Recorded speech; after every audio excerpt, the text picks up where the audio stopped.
Aaron usually wears a hat, so. That's funny. There you go. Good. We got John. I'm going to record this. I'll start recording now. I know you have your tripod too, so. Yep. I will start the recording. Okay, good.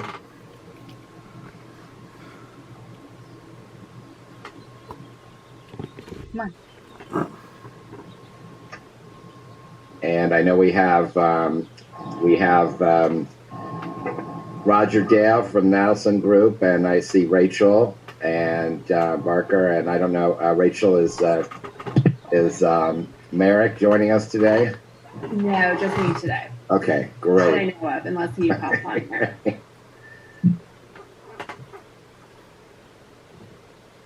Well, I think we can get started. We have about 30 folks on, and so if anyone needs the agenda, let me know, and I can email them during the meeting. But pretty straightforward. So, welcome everybody to the May East Kern Economic Alliance meeting. And for those of you who don't know, it's a bi-monthly meeting, and so excited to kick it off. And I believe we have first up, we have Rachel talking about the 3K.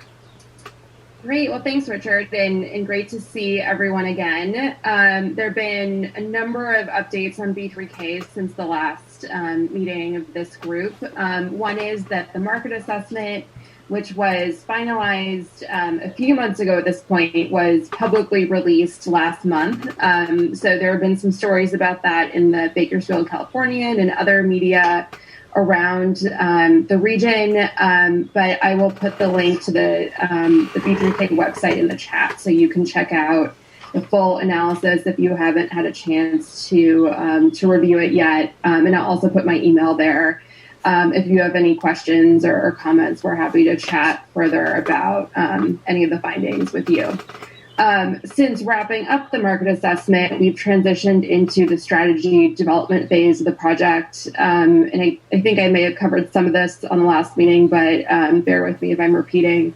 There are 5 strategy areas: energy, aerospace, business services, manufacturing, and entrepreneurship and business ecosystem.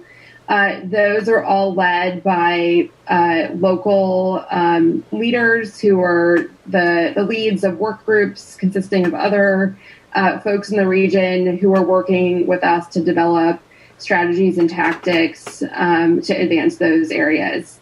Obviously numerous of those connect to East Kern, but aerospace is probably the most explicit, so I'll give a little update on that.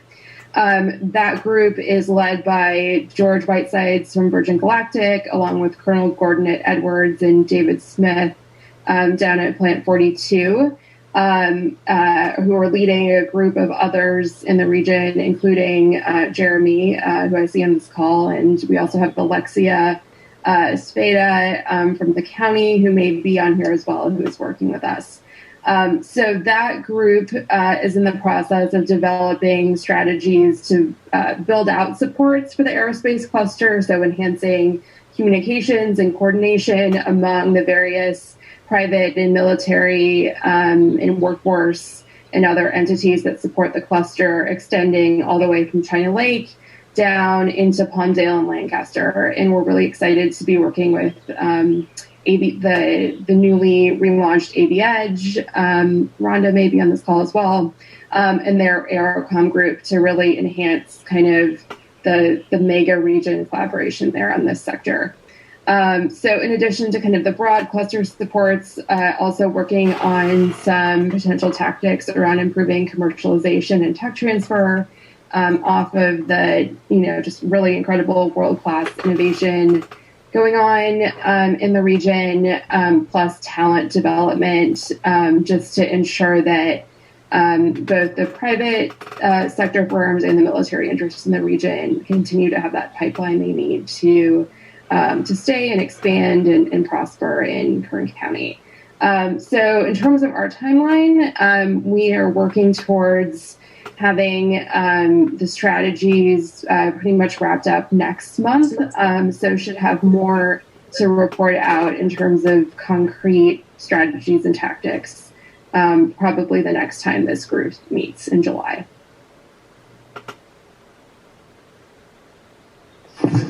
Great. Any questions for Rachel?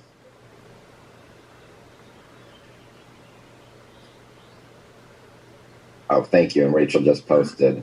Yeah. The market assessment, there's an executive summary and a 140-page or so full edition that are available at that link. And I'm just typing in my email if you all have any questions or comments after you've had a chance to click on that link.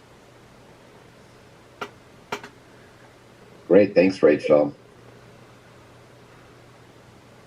I know it's past 5 your time, so. Well, I'm in Chicago. Oh, Chicago, sorry. It's only 4 o'clock. Okay. 4 o'clock somewhere. Thank you. Well, thank you. And then I know we have next up Roger Dale with the Nadelson Dale Group with the SEDS update.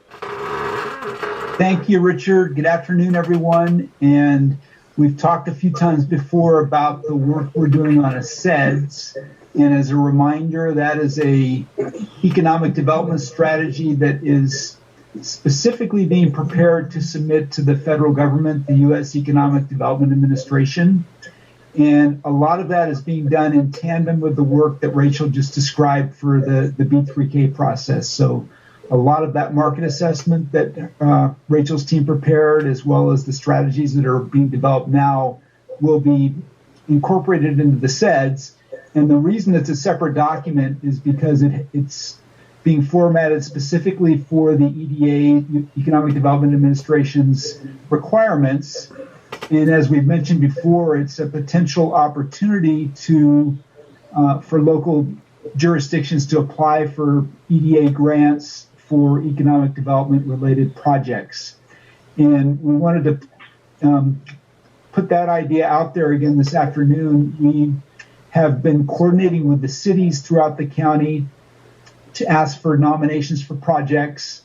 Haven't gotten a lot yet, but we also wanted to put the idea out there for unincorporated communities. If you have an interest in potentially pursuing federal funding, for example, for infrastructure projects or other activities that directly support economic development and job creation, we would love to discuss that with you and see if it's something we could incorporate into the SEDS. And just to give you some examples of the types of things, for example, we've spoken with the city of Ridgecrest, and they've nominated a project that would involve wastewater system improvements that would support economic development. So that would be a good fit for an EDA grant. Also, the county has proposed the idea of a micro revolving loan fund, in part coming out of the B3K study and recommendations. So those are the types of things we'd be interested in. And I would suggest if you're representing an unincorporated community, we've already, as I've said, kind of formally reached out to the cities. But if you're representing an unincorporated community, probably best if you would reach out through Richard, and then we'll connect and figure out the best way to get that information from you. You know, the right type of thing for an EDA funded grant. Feel free to contact me, and my information is on that survey link, and we'd be glad to walk you through that. So thanks for some time for the update today, and glad to hear from any of you individually if you've got questions about this later. And also, it's in the survey, but I'll post your phone number right now and email. Excellent. Thanks, Richard. Roger, by the way, it's Jeremy. Hi, Jeremy. On the phone about our build-to-scale proposal, but I just remembered that I haven't sent you the final material, so I'll email you what we just submitted recently. Thank you. And I just heard today from the city that you've done that, so that's great.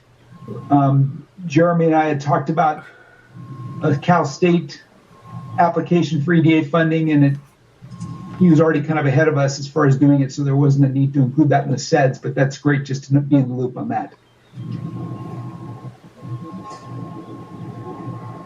Any other questions? Wonderful. Okay, well, thank you. Thanks, Roger. Thank you. You'll be getting something in the mail soon, so your invoice payment. Checks in the mail. Great. Well, I will get started. Actually, Rhonda, if you're here, I usually go first, but if you're here with AV Edge, I'll yield the floor to you. Okie dokie. So I'm going to try to share my screen. Here we go. Hopefully this works. And let's go to slideshow. Hopefully, can everybody see this? Or Yes. great. Okay, I'm going to get my famous laser pointer. Great. Well, thanks. I'll go through this. I obviously want to have time for the communities to speak. So again, we always talk about our labor market, how we're doing, and also I've broken down the East Kern portion, but this is for Kern County, and you can see since the when COVID hit, right, March, April last year, we hit a high of about 18% unemployment, but the projections were actually much higher. I saw 25 to 30. But you can see, one of them being considered one of the most resilient economies because of our economic diversity. We've actually we're down at about 10 to 11% unemployment. Of course, workforce quality is critical, right? How many people are no longer looking? Those aren't listed in terms of the unemployment rolls, or as well as those that recently lost a job.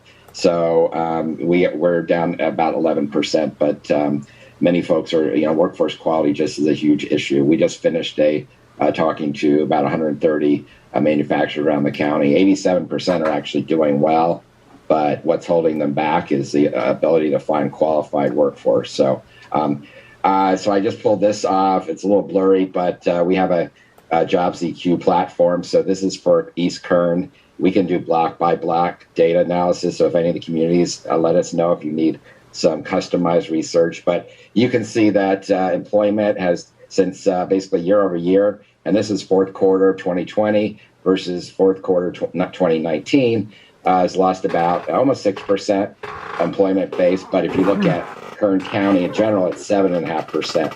So actually, East Kern is doing better in terms of bouncing back. And you can see even versus the U.S. average, pretty much on par, as well as California actually doing a couple percentages better. And then we can do customized economic overview reports with Jobs EQ, but this is a breakdown of, you can see how East Kern, there are about 40,000 employees if you look at total currently employed. And so again, we can do kind of that NAICS code drilled down beyond this, but of course that 20-page report I won't show today. Hey, Richard, quick question. Public administration is the biggest. Does that include China Lake and Edwards? That would be my understanding, right? Yeah. DOT, because, and if you look at the clusters that have actually grown during COVID, there's only 3 or 4. Food and beverage it's actually grown, transportation, logistics, and public administration. DOD, there has actually been that growth in DOD. So those have been the ones that have actually been holding our economy up during these times. The others have, specifically retail, hospitality, have really bled a significant number of jobs.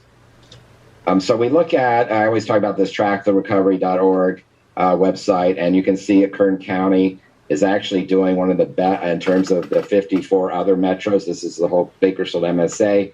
We're actually doing in the top 3 in terms of job postings. So what does that mean? Well, basically since January of last year up until they update it weekly. So we actually we have May, I think tomorrow we'll have May 14th data. But, this is Kern County, Bakersfield / Kern County. And you can see we're actually doing much better than the U.S. We've traditionally been above them almost every single week in terms of job posting activity versus January of the previous year. And then we look at consumer spending, of course, LA and the Bay Area in terms of various restrictions and more people working from home. We have more essential industries. So, consumer spending is actually held up. And so that's another indicator that we look at. And then looking at there's actually lower wage jobs, but those don't show up but you can see we're in the top 3 for both growth in mid-wage jobs and high-wage jobs. So, pretty impressive, right? I mean, and this is again since January of 2020. And a lot of those jobs obviously are East Kern. So that's another indicator, again, being in the top 3. So our Kern County Summit, hopefully y'all got to see that. A lot of optimism, I think, especially, coming out of this and in terms of expenditures, consumer spending. And so that let me know if you need the link to that.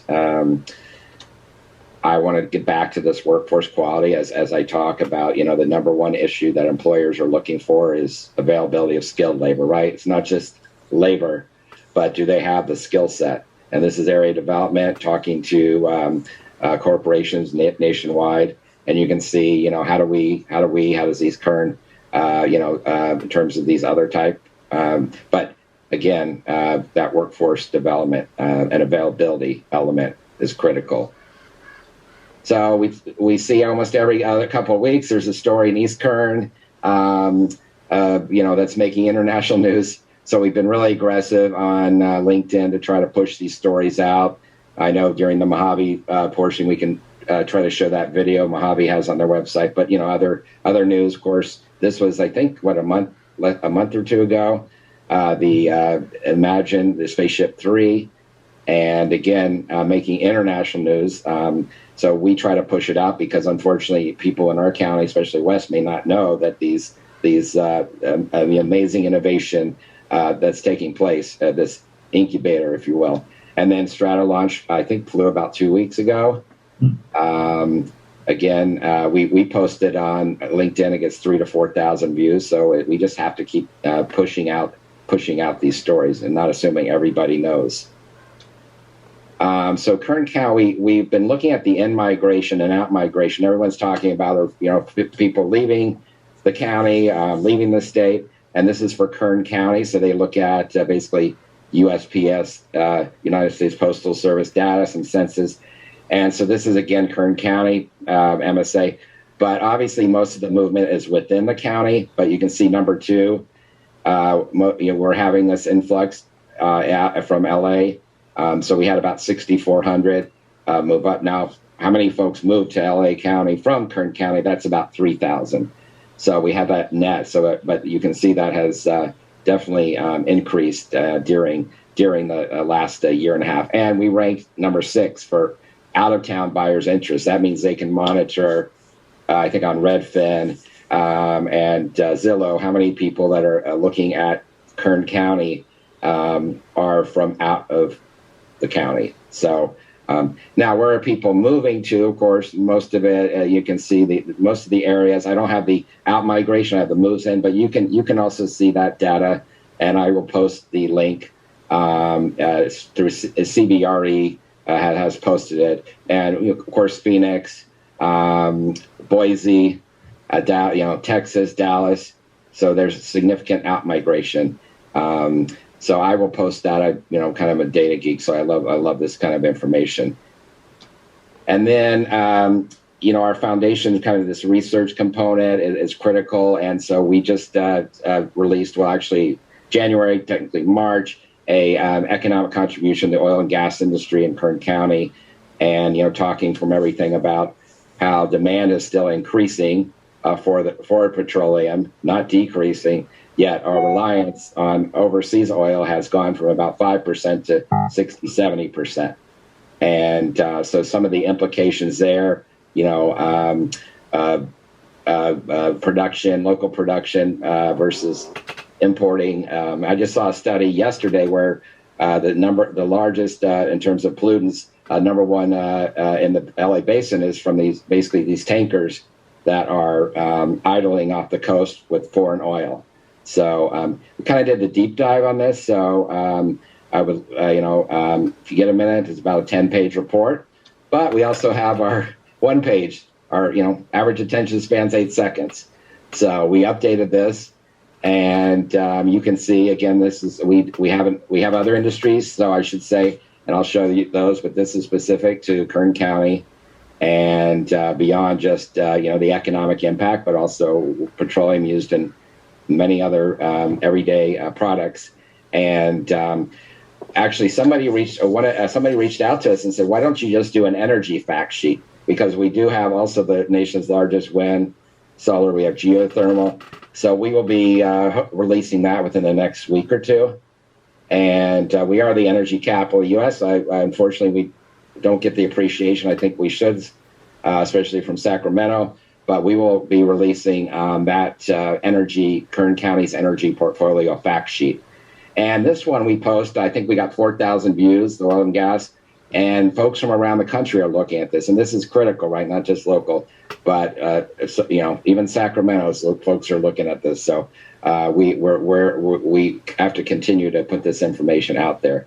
And as I mentioned, we just did the Kern County Ag fact sheet, updated that.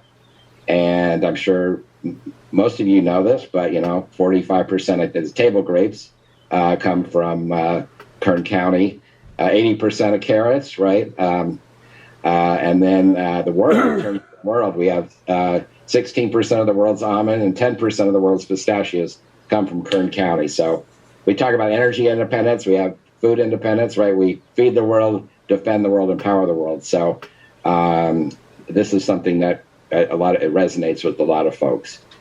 And then just a couple more points. KITE, we had hoped to go out to East Kern. Our first one of the meetings was planned, and we will definitely do that by the end of this year.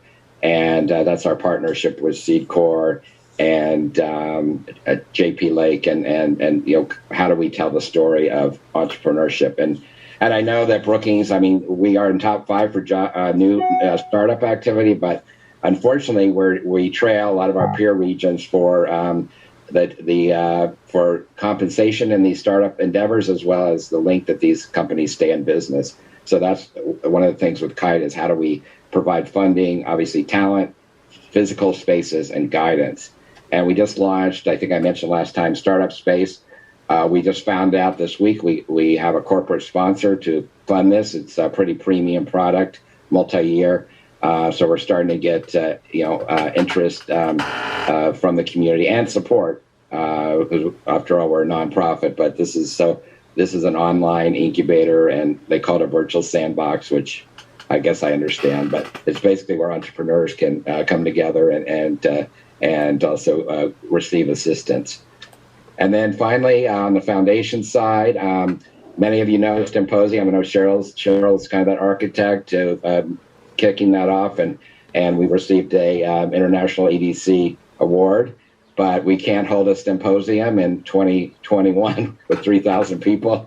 So we are kind of creating another leg of the stool. And what is the basis behind this new program? Kind of the data that's driving it. Well, it's really eye-opening because, and I discussed this last time, but the number one attribute that employers are looking for, be it a 2-year or 4-year, or even a recent high school grad, is did they have a paid internship?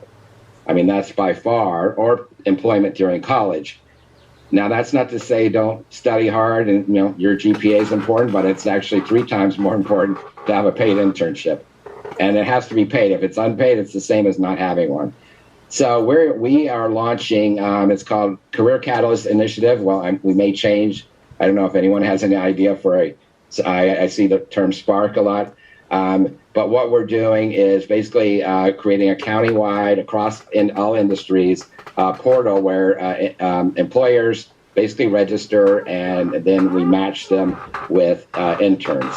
And there's actually proprietary type AI software out there. We found one through San Antonio, was known for their internship program. So we are going to incorporate that into the portal, and then again, it's only as good as the employers that sign up, and obviously the pipeline of students. But this is really talent retention.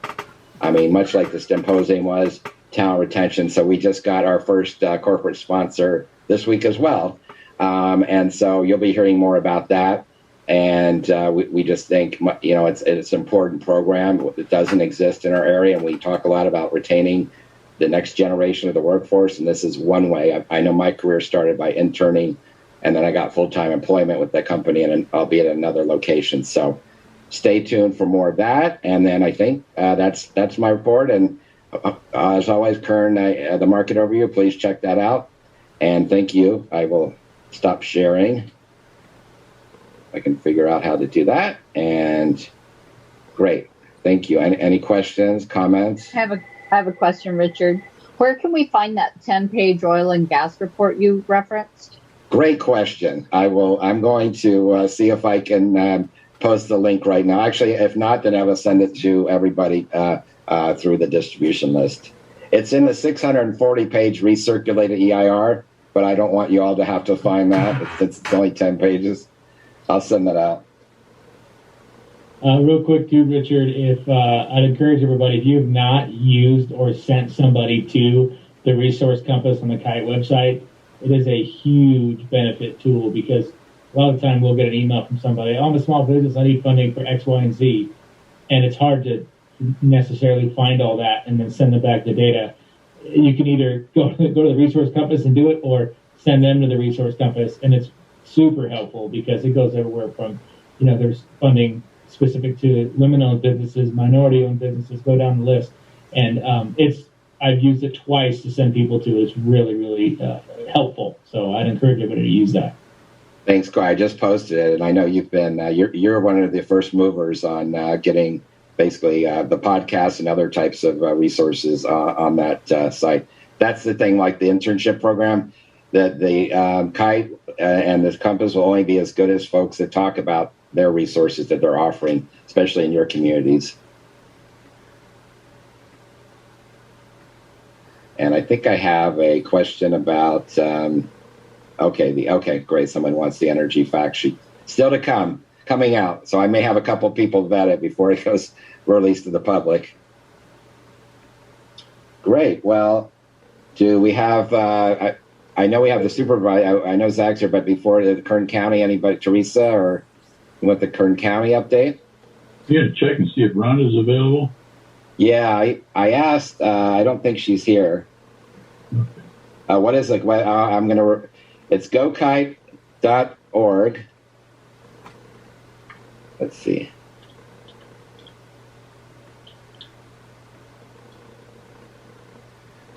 Rhonda? I would keep thinking of that song, Help Me Rhonda, but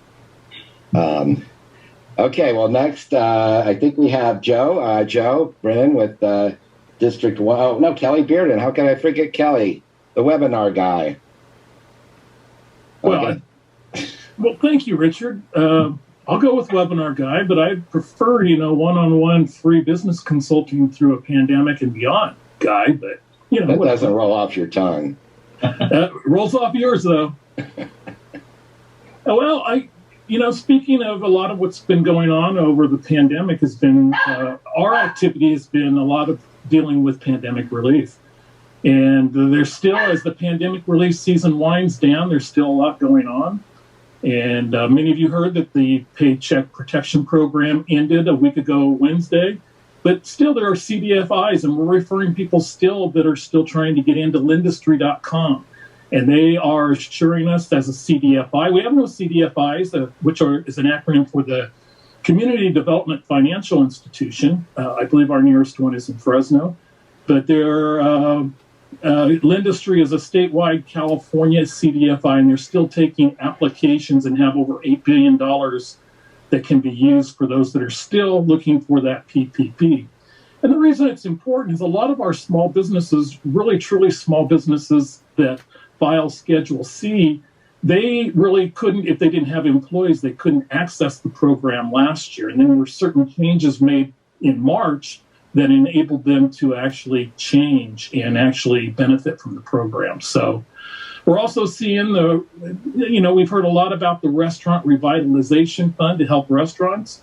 The word on the street is it's already oversubscribed, that the $28.6 billion in the first 10 days of the program, they've had more applications. We're still encouraging people to get in as soon as possible if they're able to benefit from that. And it extends well beyond restaurants. It extends into beverages and breweries and wineries and other businesses, including bakeries, inns, etc. So also open still is the SBA is the Shuttered Venue Operators Grant Program. And we're seeing some of our theaters or little small theaters in the rural communities that have been able to jump in and access.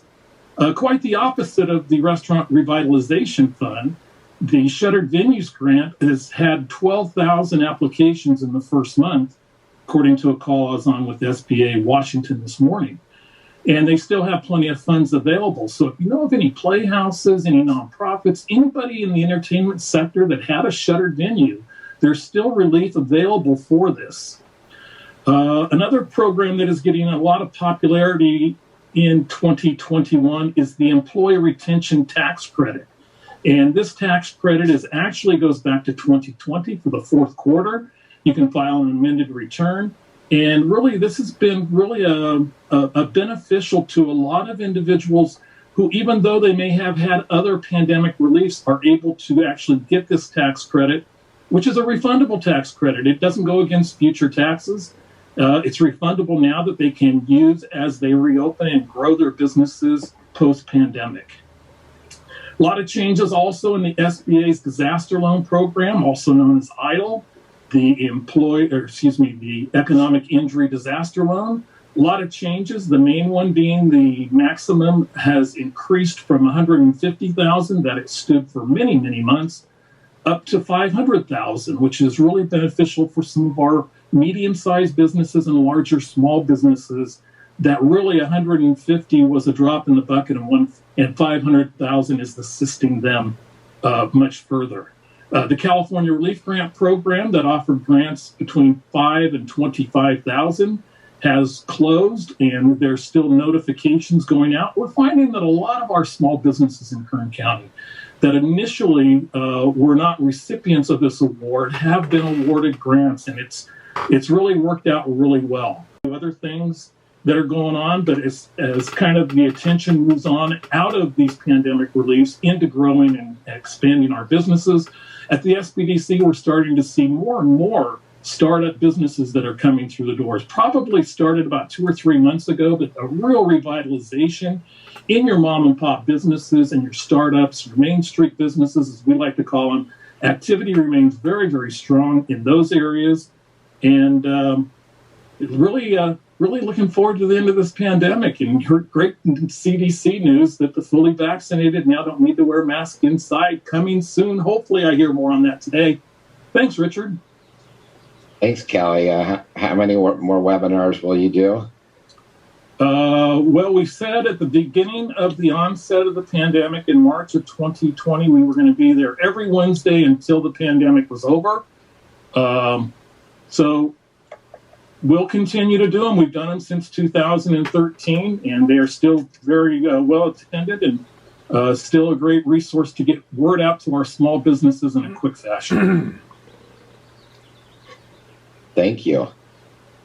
Thank you. I like your haircut, by the way. Thank you. Looks like you trimmed that beard. It happens sometimes. Okay, well, sorry to forget you, Kelly. But First District, Joe Brennan, are you? I am here, and for the record, those of us like myself and Aaron, these haircuts are low maintenance, so don't. A couple of things that we're focusing on, obviously the reopening. County's still in the orange tier.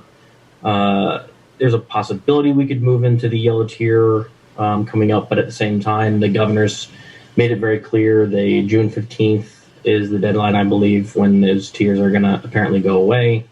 I don't know if you guys saw the information today. Even the CDC put out that we're not going to have to wear masks indoor as long as we're vaccinated. I think they're really trying to incentivize getting vaccinated. So wait for, if you can, and that's going to really help our businesses get back into the somewhat normal phase of things and building back up our community that we're somewhat normal of what we're used to. The number of vaccinations have obviously slowed down. We're still trying to work with our regional partners in the healthcare industry to where we're still continuing those to administer those on out to our outlying communities, especially out in Eastern Kern. The other thing we're really focused on right now is obviously water.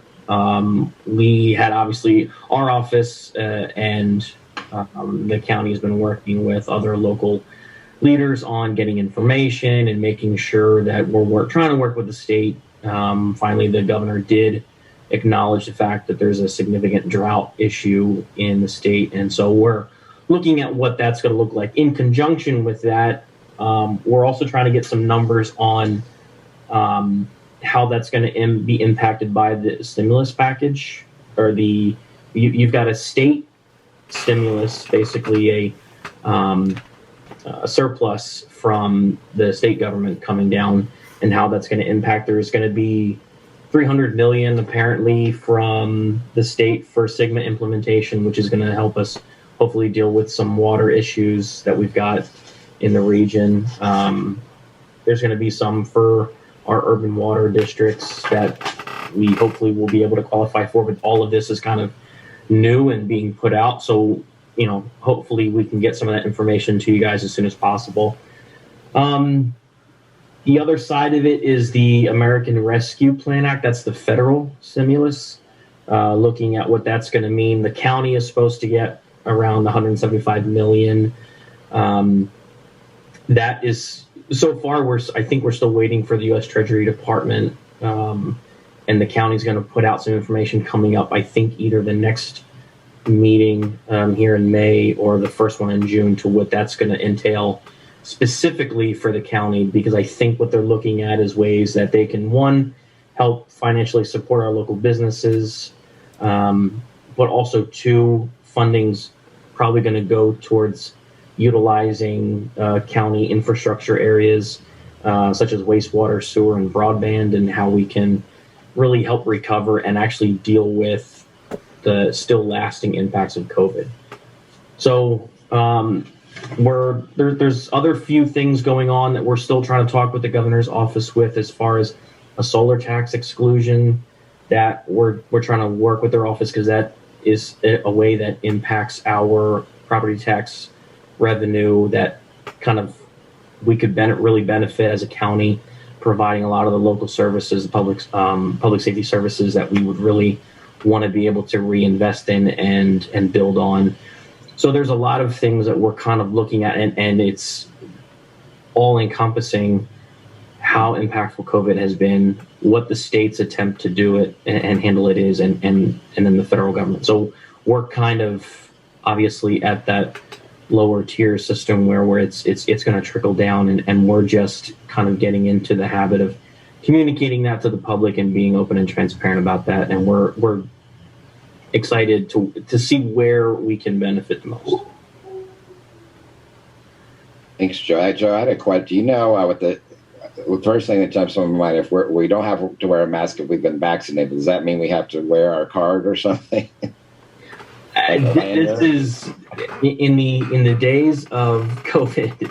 This is information it's coming out. This was CDC guidance that was just put out today. The governor had put out something yesterday about minimizing some of those mask restrictions, but I'm venturing to see or anticipating more information being put out about what exactly, because the CDC puts out their guidance and then the state puts out theirs, and they typically, for most of the time, the state has followed suit with the CDC. So it'll be interesting to see exactly where Governor Newsom's office falls in line with that.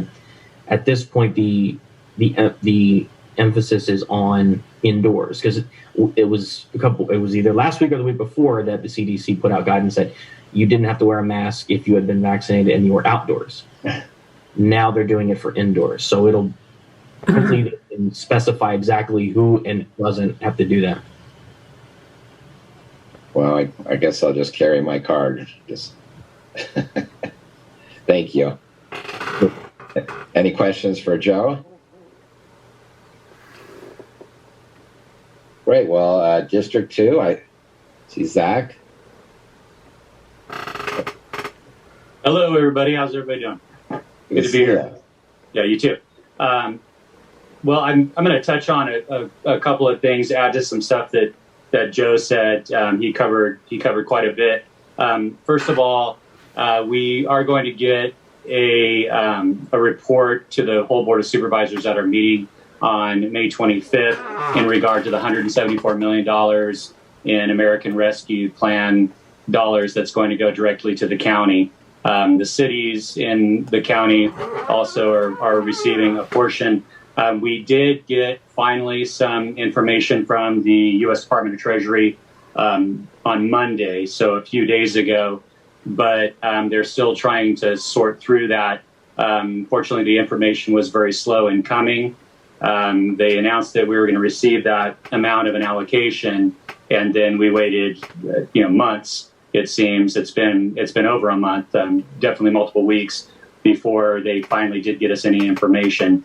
And so at this point, I'm not entirely sure whether or not there's going to be more dollars for forgivable loans for small businesses, what we're going to be able to do from an economic development front to deal to help businesses and stimulate the economy. But as Joe mentioned, we are looking at some significant infrastructure projects potentially from the county side that are needed. And the one that I think is exciting, although I know there are some people that get excited about sewer projects and water projects, but that expansion of broadband, I think, particularly in the rural, underserved areas of the county, is going to be something that is going to have long-term residual benefits for us. Where we stand as far as COVID is concerned, we're still in the orange tier. We were tracking pretty well to get into yellow, but unfortunately, we've seen the county slip in all three of the metrics a little bit. But the one that continues to sort of dog us is the unadjusted and the adjusted case rate. That is higher than it needs to be for us to move into the yellow tier. However, we have to wonder how relevant that's going to be if the tier system is going to be going away in the next month or so, according to the governor.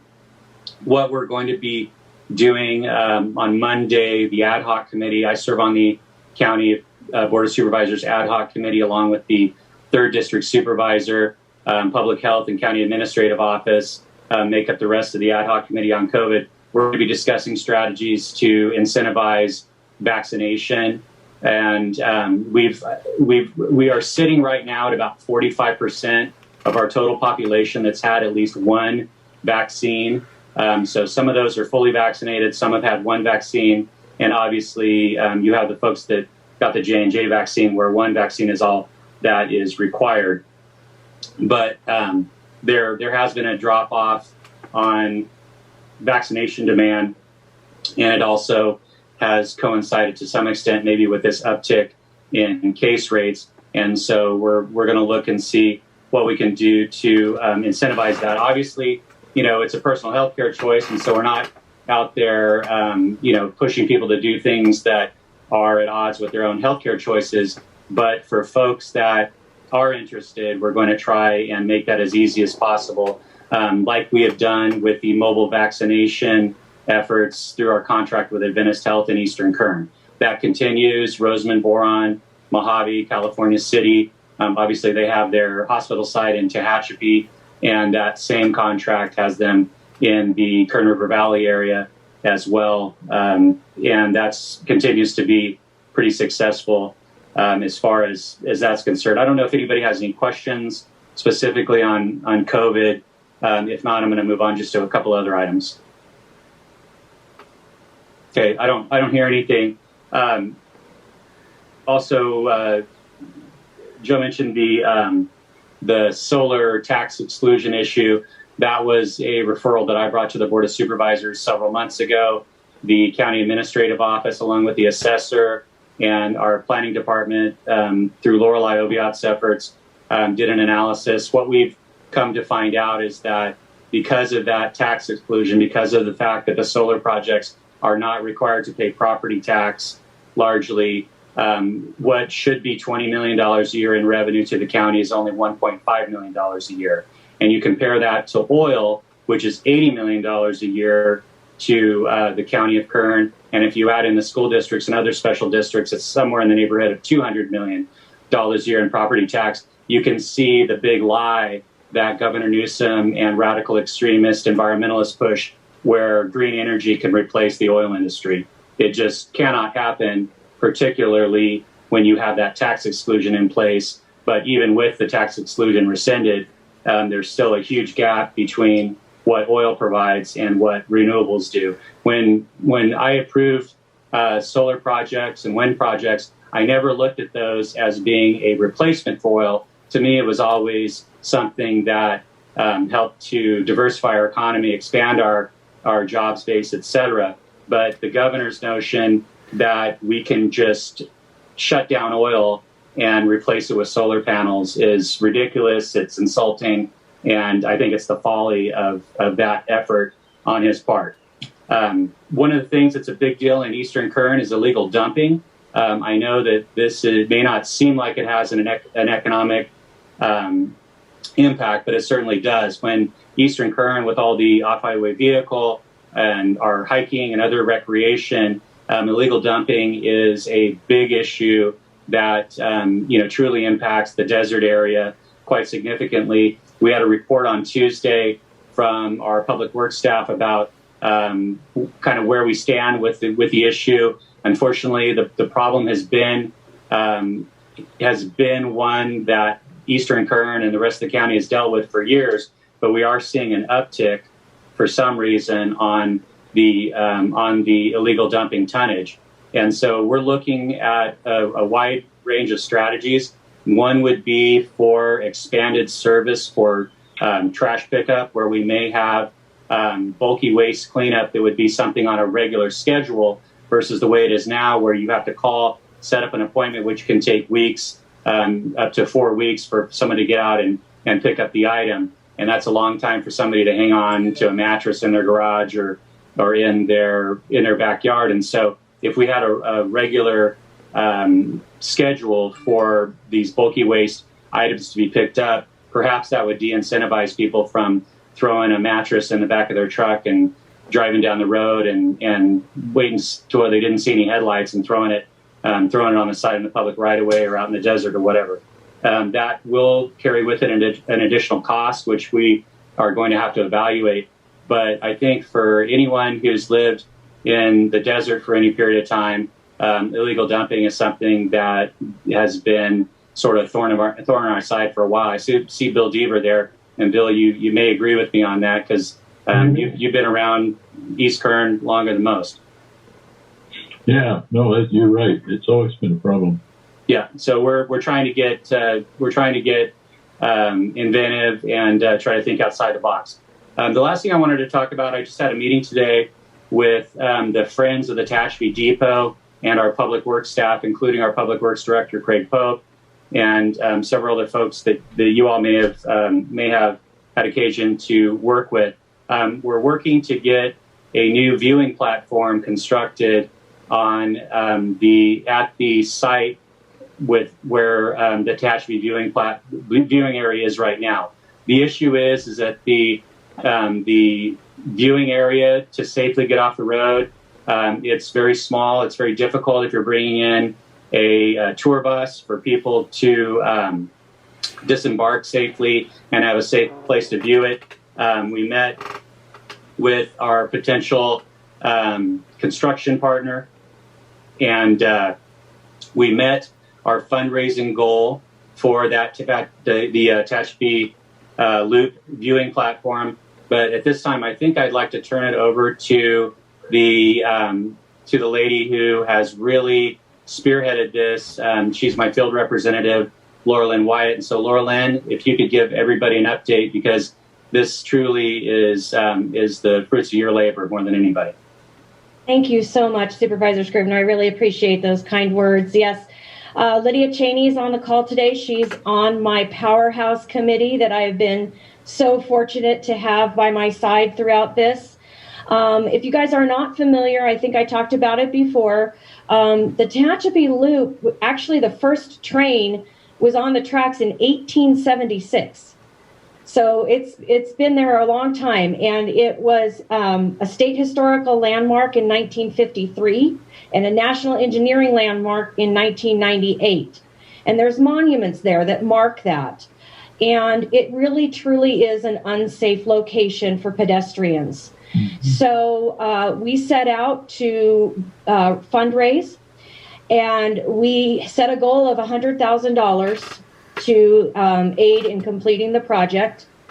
And with the help of some wonderful major donors like the City of Tehachapi, I know Greg and Corey are on the call, and Greater Tehachapi Economic Development Council, BHE Renewables, Kern County Supervisor Zach Scrivener, and then the hard work of my committee and the community as a whole, just stepping up and putting their pennies in a jar. I can proudly say today we have $103,000 saved through Friends of the Depot. So we're very, very excited. And like Supervisor Scrivener said, we met with Public Works Department today, and we're all on the same page, and it looks like we're going to be moving forward with this project. So I'm very excited, and I hope you guys are too.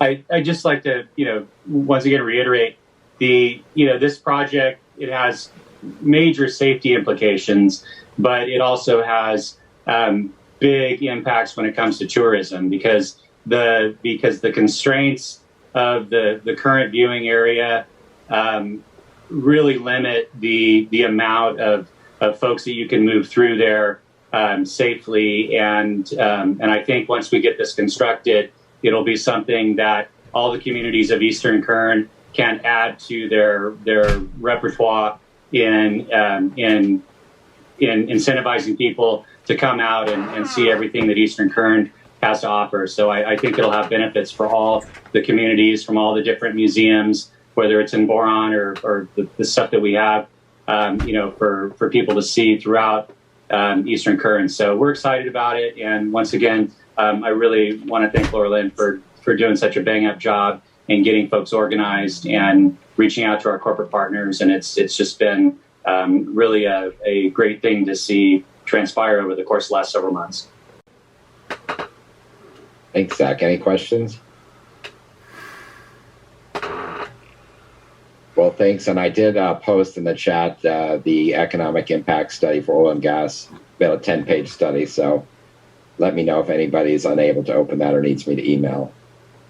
Thanks again. So, Boron, I think Mary Beth had to leave for a carbon neutral meeting. So, Mary Beth, are you out there? Anyone from Boron? Okay. So, California City, I see Anna and the council member. Cal City report. I have a couple of updates. Hello, everybody. If I can read my own handwriting here. We did well through COVID. We're probably one of the cities that did. We opened nine non-cannabis businesses during COVID. 2 new cannabis businesses for a total of 20 open and 51 are in building and planning still. 2 of our big ones are Starbucks and Tropicana. We got a Starbucks. Our consumer spending increased by approximately 30%. We have 167 new homes and 52 new cannabis developments. I just said that up there in planning and building. We've recently secured a contract with Retail Strategies, and we're excited about that. We're looking for an economic developer, and we'll be hiring new staff. We're swamped. We've got so much, and we've got 1 person in planning right now. Of course, Civic has confirmed that they're going to be doing the 2 prisons. So they'll add 3,750 beds to what we already have.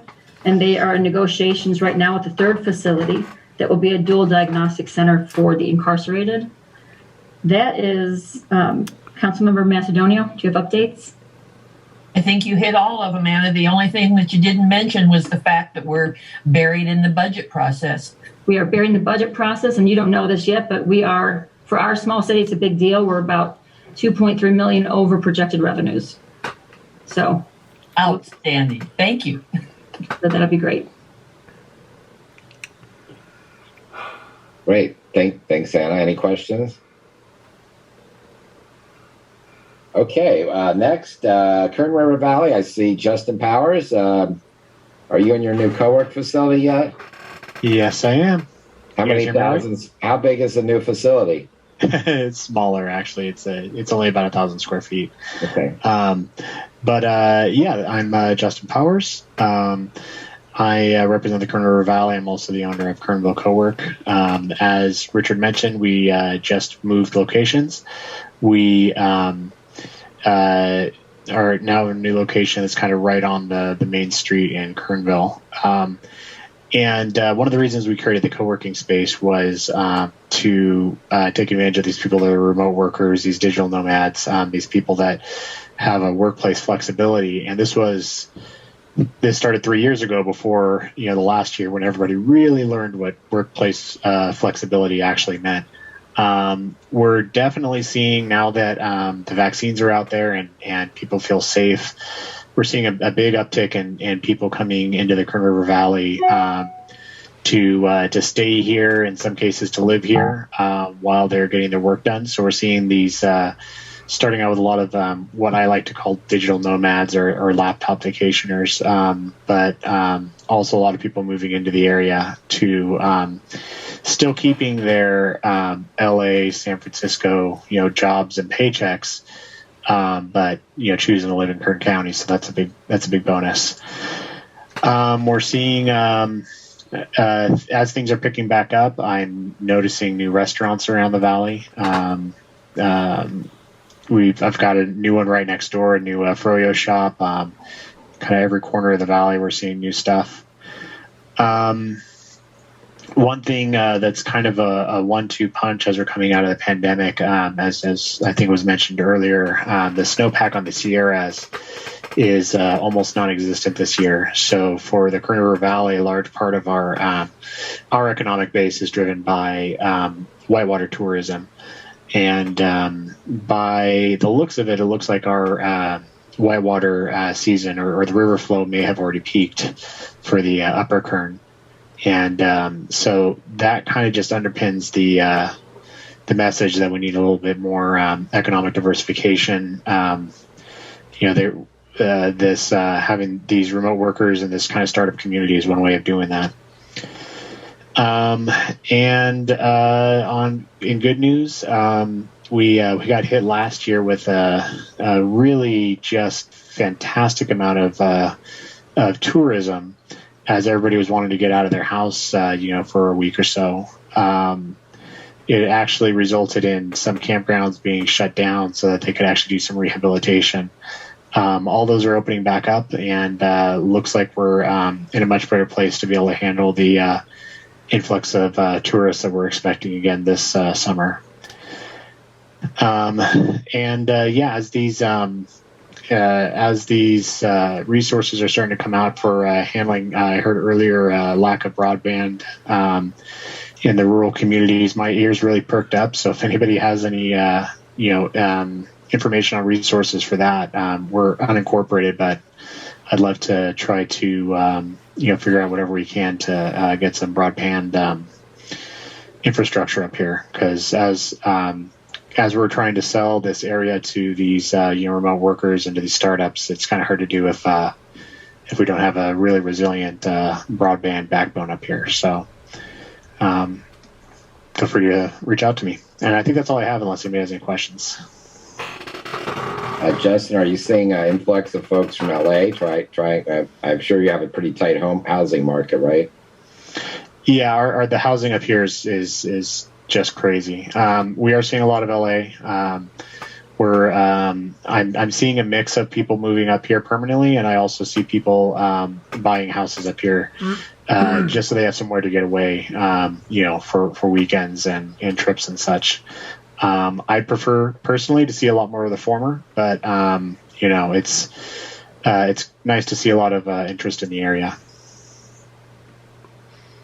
Great, thank you. Any questions for Justin? Okie dokie. So next up, Mojave.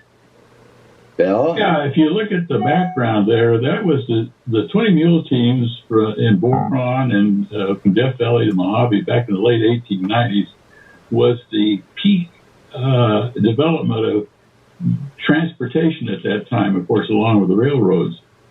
Richard's going to show you a little video here, a couple of minute video we just put together for the Mojave Air and Spaceport, and it tells you what's going on in East Kern, some of what's going on to develop today's high-speed transportation. Okay, so hopefully everybody can see that.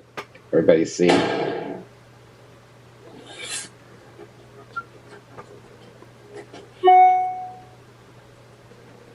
think there's some sound with it.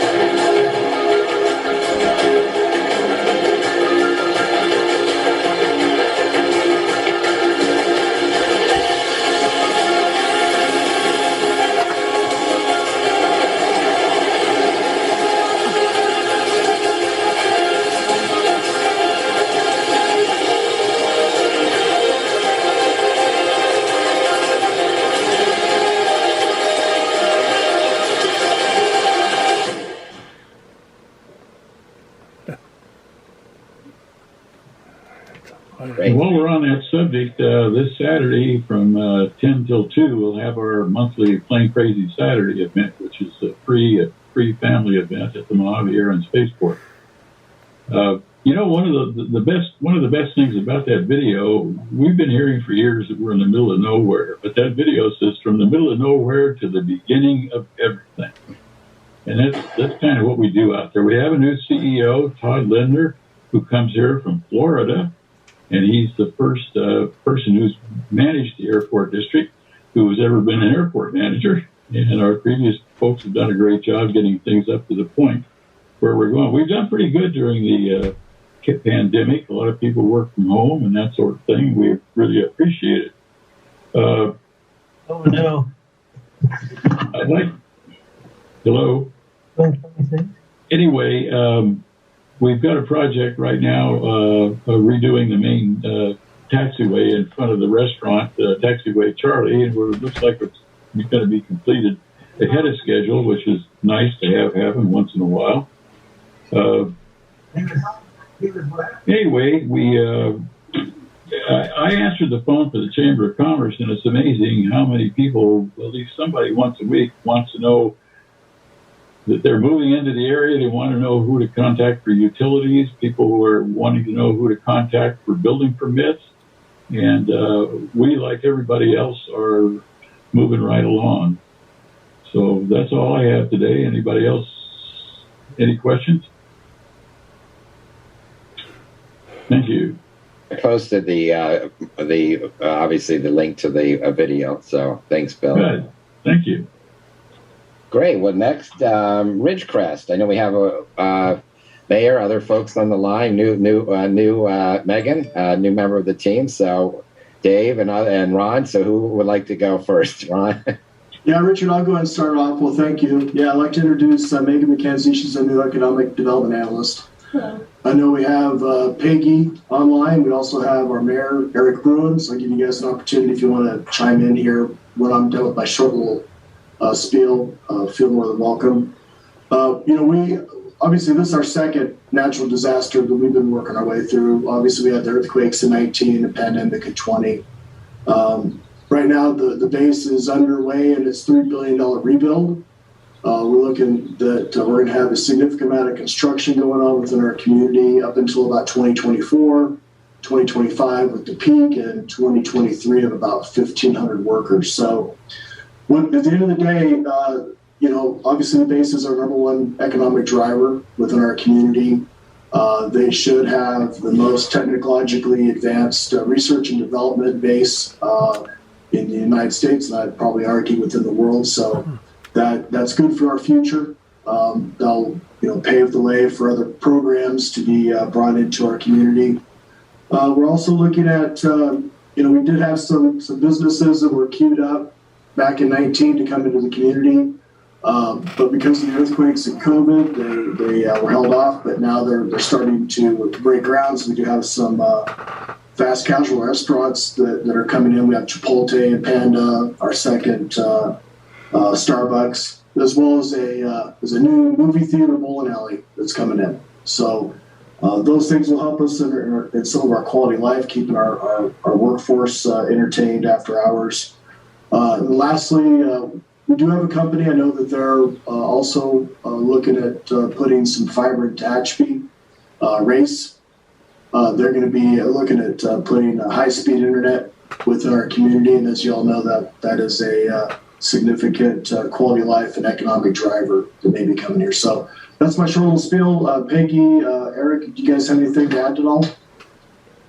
I don't. I wanted to just have you introduce Megan and so we could let everybody in the community know.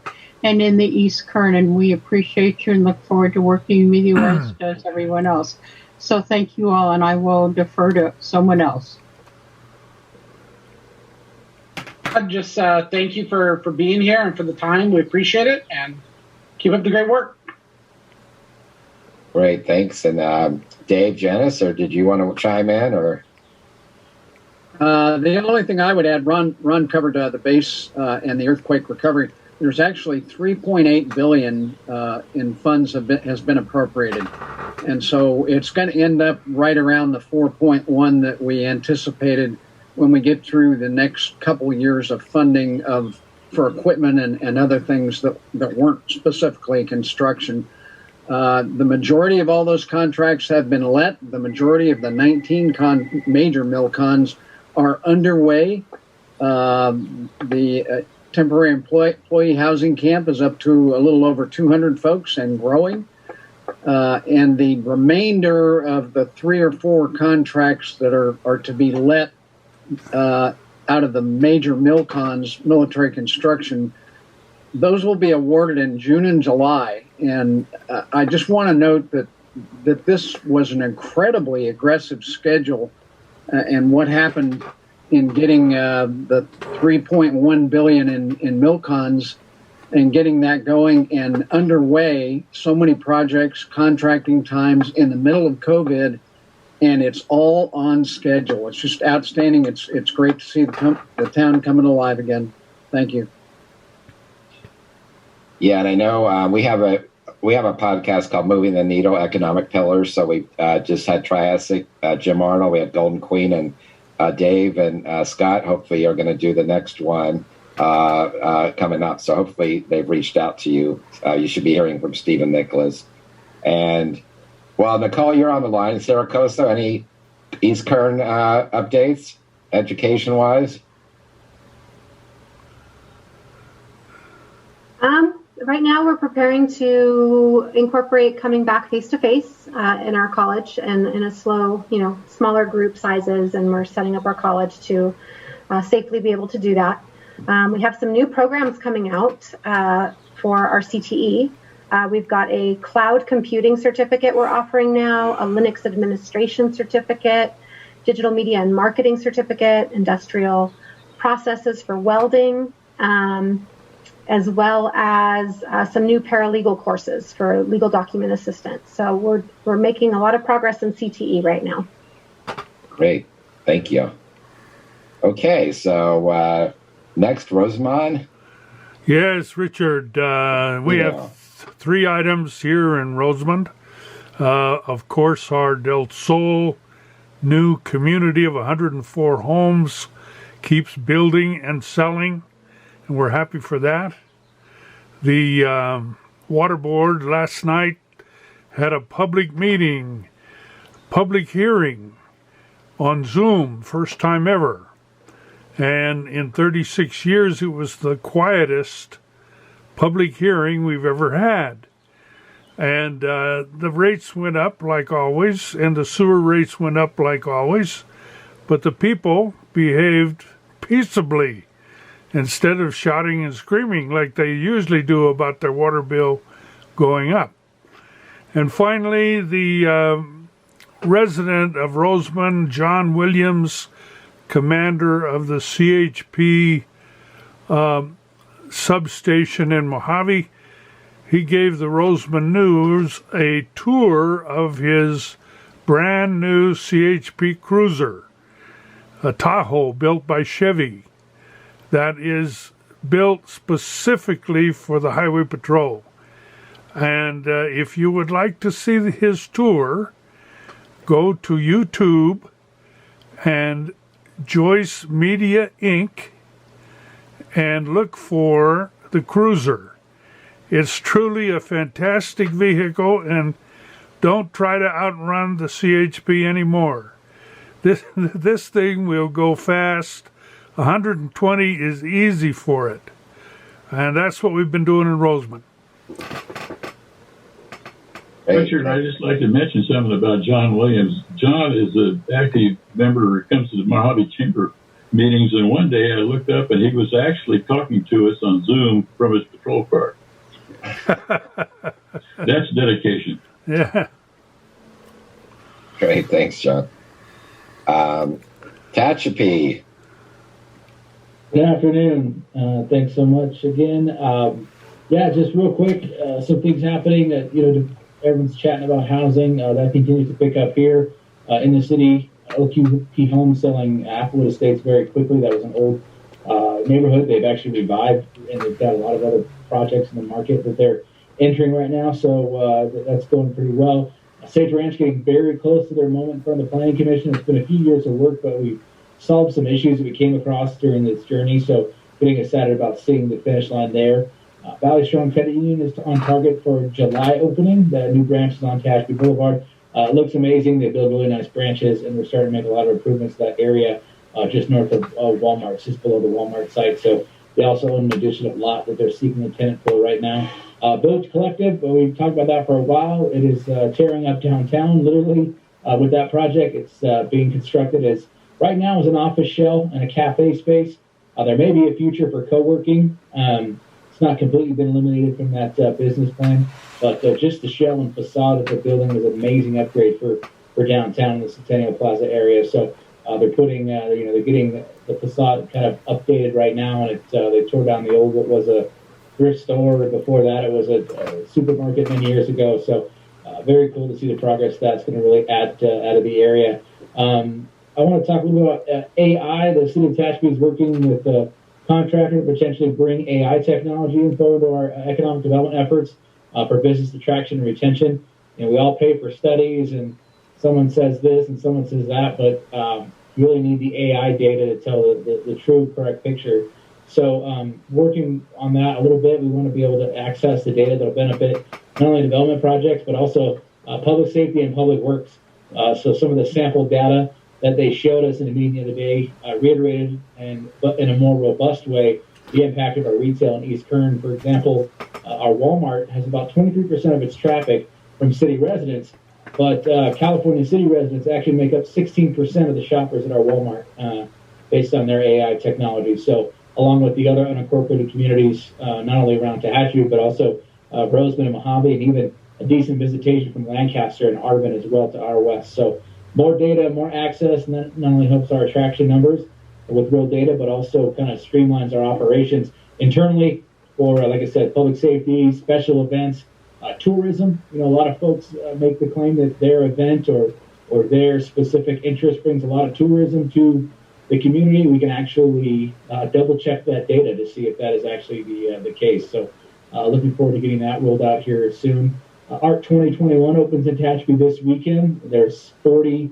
plein air painters that are in the area painting for the next several days. So that's a new event for us. They'll paint, they'll finish the works at home, and then they'll come back in July for an art show. And the sales proceeds will benefit the Tehachapi Hospital Foundation, which will purchase and maintain artwork at Adventist Health Tehachapi Valley Hospital. So a very impressive art collection over there.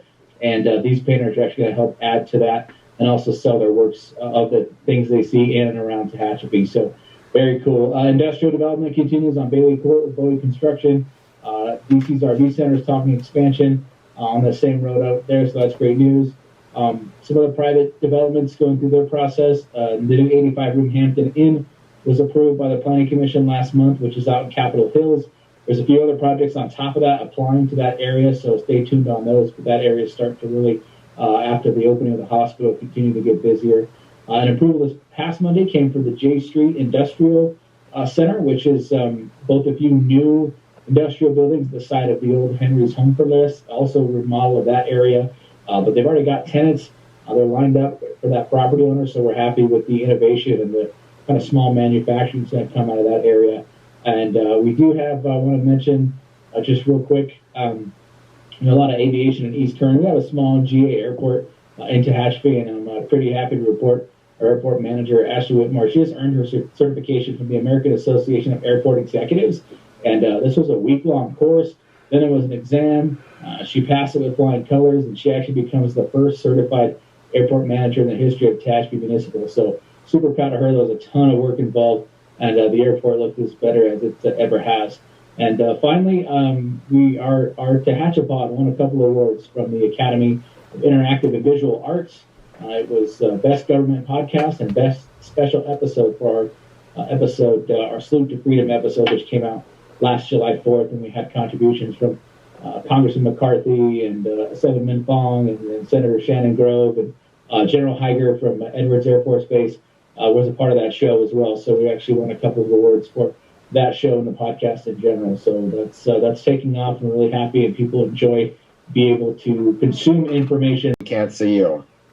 Sorry about that. Yeah, I'm working not in my usual place today, but glad to be here. And we're working closely with the county to evaluate opportunities to prevent and abate illegal dumping. So expect update on that in the next few months.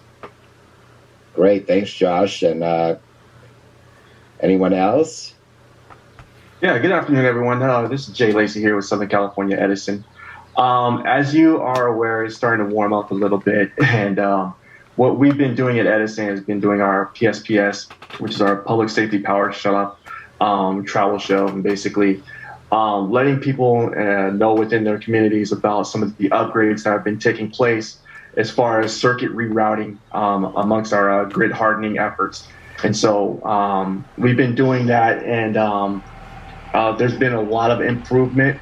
Not to say that there won't be any PSPS events going on, but they will be much better managed as far as the amount of times circuits will have to be shut off due to our rerouting efforts. So instead of doing large number of shutoffs, we've actually been able to minimize that. And so we're excited to see exactly how that's going to play out as far as the power safety shop notifications go. So if you have any questions or any concerns, please feel free to reach out to me. I'd be glad to help you out with any concerns you may have. Thanks.